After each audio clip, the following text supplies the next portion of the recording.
प्रज्ञा रूपी हथियार से मार से युद्ध कर। मार यानी मन। वही एक हथियार है आदमी के पास, होश का, प्रज्ञा का। उसी के साथ वासना से लड़ा जा सकता है और कोई हथियार काम ना आएगा। जबरदस्ती से लड़ोगे तो हारोगे, दबाओगे तो टूटोगे, वासना को किसी तरह छिपाओगे तो छिपोगे नहीं। आज नहीं तो कल फूट पड़ेगी, विस्फोट होगा, पागल हो जाओगे, विक्षिप्त हो जाओगे, विमुक्त नहीं। एक ही उपाय है, जिसने भी लड़ना हो होश से लड़ना। जिससे भी लड़ना तो होश से लड़ना। भगवान कहते हैं अर्जुन होश से युद्ध लड़। जीतना हो तो होश से लड़ना होगा। होश को ही एकमात्र अस्त्र बना लेना। अगर क्रोध है तो क्रोध को दबाना मत, क्रोध को देखना, क्रोध के प्रति जागना। अगर काम वासना है तो काम वासना के प्रति जागना। होश से भरकर देखना कि क्या है काम की वृत्ति, क्या है उसमें ऐसा रस कि रोज चाहिए। और तब तुम चकित हो जाओगे, इन सारी वृत्तियों का अस्तित्व निद्रा में है, प्रमाद में। जैसे दिया जलने पर अंधेरा खो जाता है, ऐसे ही होश के आने पर ये वृत्तियां खो जाती है। मार, मन, शैतान, काम, कुछ भी नाम दो तुम इसे, तुम्हारी मूर्छा का नाम ही मन है।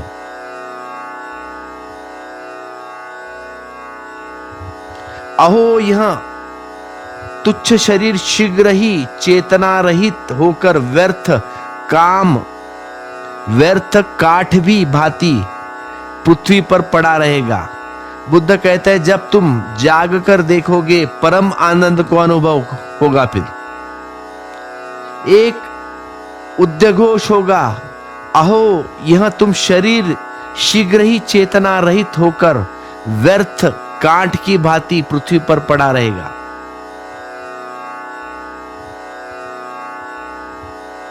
यह शरीर तुम नहीं, यू आर डिफरेंट। और जिस दिन तुम अपने शरीर को व्यर्थ काठ की भांति पड़ा हुआ देख लोगे, उसी दिन तुम शरीर के पार हो गए। अतिक्रमण हुआ, शरीर मौत है, शरीर रोग है, शरीर उपाधि है। और जो शरीर से मुक्त हुआ वह निरुपाधि हो गया। शरीर से मुक्त होने का अर्थ है, शरीर से मुक्ति होने का अर्थ है इस बात की प्रतीत गहन हो जाना, सघन हो जाए कि यह लकीर फिर मिटा न मिटे, यह बोध फिर दबाए न दबे, यह बोध सतत हो जाए। जागने में, सोने में यह अनुभव होता रहे कि तुम शरीर में हो, शरीर नहीं। तुम शरीर में हो, शरीर नहीं। जितनी हानि देशी देशी की या वैर वैर की करता है, उससे अधिक बुराई गलत मार्ग पर लगा हुआ चित्त करता है।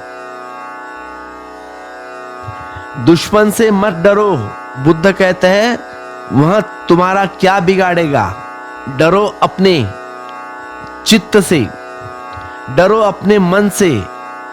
शत्रु की इतनी हानि नहीं करता, नहीं कर सकता जितना तुम्हारा चित्त गलत दिशा में जाता हुआ वह तुम्हारी हानि करता है। शत्रु तो मामूली शत्रु है, लेकिन उससे बड़ा शत्रु तुम्हारा मन है, तुम्हारा चित्त है। वह तुम्हें ज्यादा हानिकारक, तुम्हारा ज्यादा हानि पहुंचाता है। बुद्ध ने कहा है तुम्हारा ठीक दिशा में जाता चित्त मित्र है और तुम्हारा गलत दिशा में जाता चित्त शत्रु है। तुम अपने ही चित्त से सावधान हो जाओ। तुम अपने ही चित्त का सदुपयोग कर लो, सम्यक उपयोग कर लो, फिर तुम्हारी कोई हानि नहीं करता। अगर कोई दूसरा भी तुम्हारी हानि कर पाता है तो सिर्फ इसीलिए कि तुम्हारा चित्त गलत दिशा में जा रहा था। नहीं तो कोई तुम्हारी हानि नहीं कर सकता। ठीक दिशा में जाते चित्त की हानि असंभव है। इसीलिए असली सवाल उसी के भीतर दृढ़ दुर्ग को उपलब्ध कर लेना। जितनी हानि द्वेषी की या वैरी की करता है, उससे अधिक बुराई गलत मार्ग पर लगा हुआ चित्त करता है। क्या है गलत मार्ग? स्वयं को न देखकर शेष सब दिखाई में, स्वयं को न देखकर शेष सब दिशाओं में भटकते रहना, भीतर न खोजकर और सब जगह खोजना, अपने में न झांक कर सब जगह झांकना, अपने घर पर न आना और हर घर के सामने भीख मलन गलत मार्ग है। और ऐसे ही तुम चल रहे हो। चलता हूं थोड़ी दूर हर एक शहरी के साथ, चलता हूं थोड़ी दूर हर एक शहरी के साथ, पहचानता नहीं हूं अभी राहबर को मैं। यह चित्त तुम्हारा हर एक के साथ हो जाता है। कोई भी यात्री मिल जाता है उसी के साथ हो जाता है। कोई स्त्री मिल गई, कोई पुरुष मिल गया, कोई पद मिल गया, कोई धन मिल गया, कोई यश मिल गया, चल पड़ा उसके साथ। थोड़ी दूर चलता है, फिर हाथ खाली, फिर हाथ खाली पाकर किसी दूसरे का साथ। फिर राह पर चलते अजनबियों के साथ हो लेते हो, अभी अपने मार्गदर्शक को पहचानते नहीं। चलता हूं थोड़ी दूर एक शहरी के साथ, जो मिल गया उसी के साथ हो लेते हो, अपना कोई होश नहीं, पहचानता नहीं हूं अभी राहगर को मैं। अभी कौन मार्गदर्शक कौन गुरु, उसे मैं पहचानता नहीं। बुद्ध ने कहा है तुम्हारा होश ही तुम्हारा गुरु है। कभी आंख लुभा लेती है, रूप की तरह चल पड़ती है, कभी कान लुभा लेते हैं, संगीत की तरफ चल पड़ता है, कभी जीभ लुभा लेती है, स्वाद की तरफ चली पड़ती है।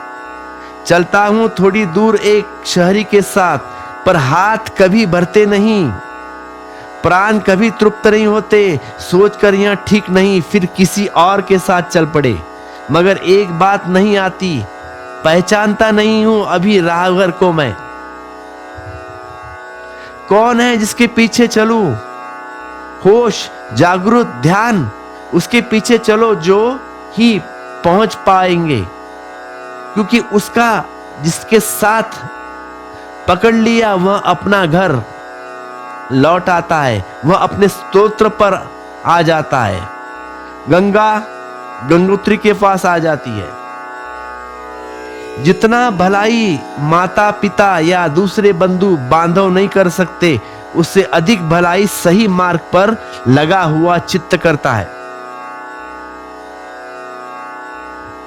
और कोई मित्र नहीं, और कोई सगा साथी नहीं, और कोई माता नहीं, और कोई पिता नहीं, और कोई संगी करने के योग्य नहीं।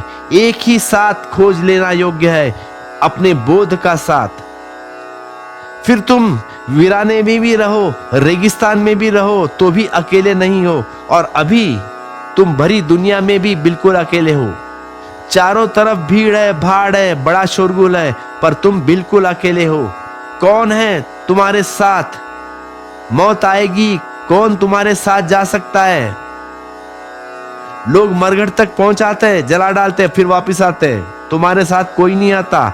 उसके आगे फिर तुमको ही अकेले जाना है, यात्रा तुम्हें अकेली करनी है। फिर तुम्हें कहना ही पड़ेगा, मन से कहो, बेईमान से कहो, शुक्रिया कि अब तक पहुंचाने वाले का शुक्रिया। अब अकेले चले जाएंगे इस मंजिल से हम। फिर चाहे मन से कहो, चाहे बेईमानी से कहो, कहो चाहे न कहो, मौत के बाद अकेले ही जाओगे। थोड़ा सोचो, जो मौत के काम न पड़े वे जीवन के साथ थे। जो मौत के काम न पड़े वे जीवन के साथ थे। जो मौत में भी कभी साथ न हो सका, वह जो जीवन के साथ कैसे हो सकता है?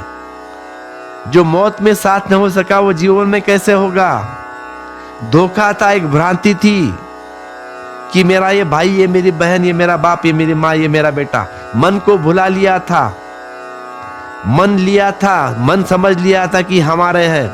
डर लगता था अकेले में, इसलिए कहते हो कि ये मेरा। अकेले होने में बेचैनी होती है। चारों तरफ एक सपना बसा लिया था कि मेरा घर, मेरा बेटा, मेरी पत्नी। अपनी ही कल्पनाओं का जाल बुना था मेरा पति, अपनी ही कल्पनाओं का जाल। अपने अकेलेपन को भुलाने के लिए मान बैठे थे कि साथ है हम साथ साथ है, लेकिन कोई साथ नहीं रहता। लेकिन कोई किसी के साथ नहीं, कोई किसी का संगी नहीं। अकेले हम आते हैं और अकेले हम जाते हैं, और अकेले यहाँ हम है, क्योंकि दो अकेलेपन के बीच में कहाँ साथ हो सकता है। जन्म के पहले अकेले, मौत के बाद अकेले। यह थोड़ी सी दूरी पर राह मिलती है, इस राह पर बड़ी भीड़ चलती है। तुम यह मत सोचना तुम्हारा साथ चल रही है, सब अकेले अकेले चला रहे हैं। कितनी ही बड़ी भीड़ चल रही हो, सब अकेले अकेले चल रहे हैं। इसको जिसने जान लिया, इसको जिसने समझ लिया, वह फिर अपना साथ खोजता है। फिर वही मौत के बाद भी साथ होगा। फिर वह अपना साथ खोजता है, वह कभी न टूटेगा। वह साथ खोजना ही ध्यान है, दूसरों का साथ खोजना विचार है। इसलिए विचार में सदा दूसरों की याद बनी रहती है। तुम्हारे सब विचार दूसरों की याद है। सोचा कभी 1 मिनट में कितने विचार आते हैं? गिन लेना, मैं नहीं बताऊंगा, फिर तब तुम्हें पता चलेगा। अगर तुम ध्यान करो तो विचार पर विचार करो बैठकर, तो तुम पाओगे तुम्हारे विचारों में तुम करते क्या हो। तुम्हारे विचारों में तुम दूसरों की याद करते हो ना। बाहर से साथ ना हो तो भीतर के साथ। एक छोटी सी कहानी कहता हूं मैं। एक युवा सन्यासी होने के गुरु के पास पहुंचा है। एक युवक संन्यास्त होने के लिए अपने गुरु के पास पहुंचा है। निर्जन मंदिर में उसने प्रवेश किया है। गुरु ने उसको चारों तरफ देखा और कहा, किस लिए आए हो भाई? उस युवक ने कहा कि मैं सब छोड़कर आया हूं, आपकी चरणों में परमात्मा को खोजने आया हूं। उस गुरु ने कहा, पहले ये भीड़ भाड़ तो तुम साथ ले आए, इसे बाहर तो छोड़ाओ। अभी युवक आजू बाजू देख रहा है चौक कर, वहां तो कोई साथ भी नहीं था। अब भीड़ भाड़ का मतलब क्या है? वो तो अकेला खड़ा है उस मंदिर के बाहर। तो उस युवक ने कहा कि आप कैसी बात करते हो, मैं तो बिल्कुल अकेला हूं। तब तो उस युवक को थोड़ा शक हुआ कि ये पागल तो मालूम नहीं होता, ये गुरु, मैं किसी पागल के पास तो नहीं आया हूं। तो उस गुरु ने कहा कि वह मुझे भी दिखाई पड़ता है, आंख बंद करके देखो वह भीड़ भाड़। तो फिर युवक ने आंख बंद कर ली। जिस पत्नी को रोते छोड़ के आया है वह दिखाई पड़ी। जिस मित्र को गांव के बाहर विदा मांग आया है वह खड़ा हुआ दिखाई पड़ा। अपनी दुकान दिखी, कपड़े दिखे, सब सगे संबंधी दिखे। तब उसे समझ में आया कि कितनी भीड़ लेके आया हूं मैं साथ। विचार बाहर की भीड़ का प्रतिबिंब है। विचार जो तुम्हारे साथ नहीं है उनको साथ मान लेना की कल्पना है। ध्यान में तुम्हें बिल्कुल अकेला हो, ध्यान में तुम बिल्कुल अकेले हो, वह अपने ही साथ हो बस। इसलिए ध्यान में डर लगता है। जितनी भलाई माता पिता या दूसरे बंधु बांधव से नहीं कर सकते, उससे अधिक भलाई से सही मार्ग पर लगा हुआ चित्त करता है।